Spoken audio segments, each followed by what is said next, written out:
22 जनवरी 2024 को अयोध्या के राम मंदिर में प्राण प्रतिष्ठा कार्यक्रम का भव्य आयोजन होने जा रहा है। लेकिन राम मंदिर का निर्माण जो हिंदुओं की आस्था से जुड़ा है, इस मंदिर के निर्माण का कानूनी सफर काफी संघर्षमयी रहा है। राम मंदिर विवाद से जुड़ी ना जाने कितनी याचिकाएं पहले ब्रिटिश सरकार में, फिर भारत की अदालतों में चक्कर काटती रहीं, लेकिन नतीजा शून्य रहा। 2019 में सुप्रीम कोर्ट के फैसले ने हिंदुओं के आस्था से जुड़े इस संघर्ष को विराम दिया और 22 जनवरी 2024 को अयोध्या के राम मंदिर में प्राण प्रतिष्ठा का कार्यक्रम होने जा रहा है। आइए जानते हैं राम मंदिर के 134 वर्ष के कानूनी सफर को। सन 1885 में महंत रघुवर दास ने पहली याचिका पूजा की अनुमति के लिए दी। बाद में इस मांग पर और भी याचिकाएं दायर हुई, लेकिन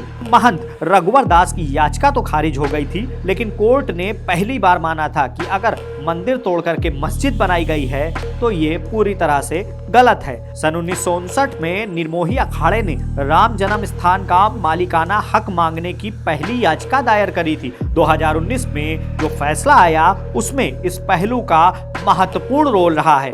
सन 1961 में सुन्नी वक्फ बोर्ड ने मालिकाना हक विवादित परिसर में होने का दावा किया और मूर्तियां हटाने की मांग करी थी। सन 1986 में हुई याचिका में वकील ने पूजा के लिए कोर्ट में गर्भगृह का ताला खोलने की अनुमति मांगी, जिसे डिस्ट्रिक्ट कोर्ट ने तो खारिज कर दिया था, लेकिन ऊपरी अदालत ने गर्भगृह का ताला खोलने के आदेश दे दिए थे। 6 दिसंबर 1992 को बाबरी मस्जिद का ढांचा गिराया गया था और इस मामले की सुनवाई भी इस विवाद का सबसे बड़ा हिस्सा रही। सन 1989 में पूर्व हाईकोर्ट के जज देवकी नंदन ने बतौर राम मित्र याचिका दायर करी और रामलला को न्यायिक व्यक्ति बताया।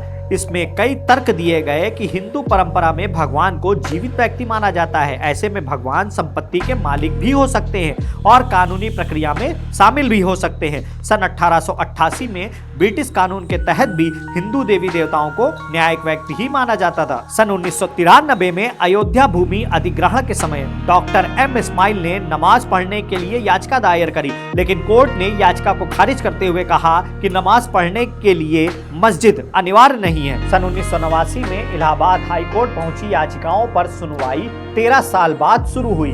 2002 में जब सुनवाई शुरू हुई तो 2003 में एएसआई को सर्वेक्षण का आदेश दिया गया। 2010 में हाई कोर्ट ने विवादित जमीन को 3 हिस्सों में बांटने का आदेश दिया।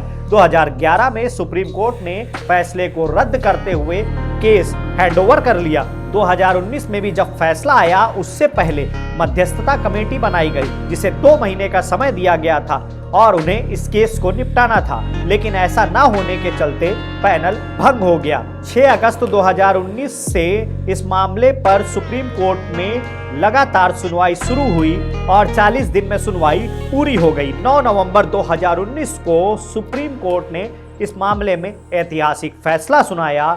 6 अगस्त 2019 से इस मामले पर लगातार सुनवाई शुरू हुई और 40 दिन में ही पूरी हो गई। 9 नवंबर 2019 को सुप्रीम कोर्ट से ऐतिहासिक फैसला सामने आया।